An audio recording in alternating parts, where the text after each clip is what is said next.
കൊതിപ്പിക്കല്ലേ ഭഗവാനെ. നീ ഇതൊക്കെ പരസ്യമായിട്ടും കാണിച്ചു തുടങ്ങി. മേലിൽ ഇമാതിരി ഡ്രസ് ഇട്ടുകൊണ്ട് വന്ന് മറ്റുള്ളവരുടെ സേഫ്റ്റി വാൽവ് തകർക്കരുത്. Please go. ഞാൻ നോക്കട്ടെ. ഞാൻ നോക്കട്ടെ.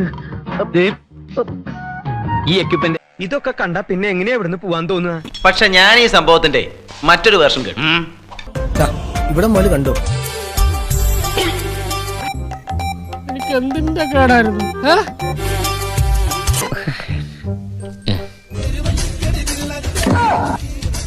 ഊതിയതാണല്ലേ? അല്ലടാ സത്യം. അത് കാണിക്കുന്ന ലൈക്കും ഫോളോസ് കേരള ആ തുറന്നു പിടിച്ചാൽ അതെന്നെ ഉദ്ദേശിച്ചാണ്, എന്നെ തന്നെ ഉദ്ദേശിച്ചാണ്, എന്നെ മാത്രം ഉദ്ദേശിച്ചാണ്. നിർത്തുന്നുണ്ടോ?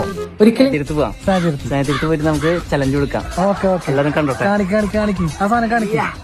ചാലും വരാൻ കാണിക്കും. എന്തോ കുത്തി പറയുന്ന പോലെ എനിക്ക് ഫീൽ ചെയ്യുന്നുണ്ട് കേട്ടോ. കുത്തിയില്ലല്ലോ, കുത്താൻ പോണല്ലേ. കുറച്ച് പ്രശ്നം കുറവുണ്ട് കേട്ടോ. നിങ്ങൾ എന്റെ ഡ്രസ്സിന് കാണുന്ന കുറ്റം എന്താണ്? കഷ്ടം. അതില് എന്റെ ഡ്രസ്സ് എന്റെ ഇഷ്ടമാണ് ഞാൻ ഇടണത്. അത് ആൾക്കാർ ഒരു കടി പൊട്ടിരിക്കാണല്ലോ. കണ്ടോട്ടെ. സബ്സ്ക്രിപ്ഷനിൽ മറ്റേ വീഡിയോസ് ഇടുന്നോട്ടെ. കുറച്ചുകൂടി ഇറക്കം കുറഞ്ഞ് കയറ്റുള്ള പാവാടൊക്കെ കുഴപ്പമില്ല.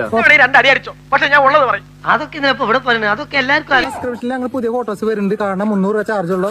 എല്ലാവരും കയറി കാണാൻ ലക്ഷങ്ങൾ വരണം. പുതിയ കണ്ട അത് പോയതിന് ഫ്ലിപ്കാർട്ടിലൂടെ ഓർഡർ ചെയ്ത് വരുത്തി. വാടൻപള്ളി ബീച്ച്, ചിലങ്ക ബീച്ച് എല്ലായിടത്തും വരും. അതിരപ്പള്ളി ഞങ്ങൾ എന്തായാലും അവിടെ ഫുൾ ഒരു കുളിസീനുണ്ട്. സബ്സ്ക്രിപ്ഷനിൽ കാണാം.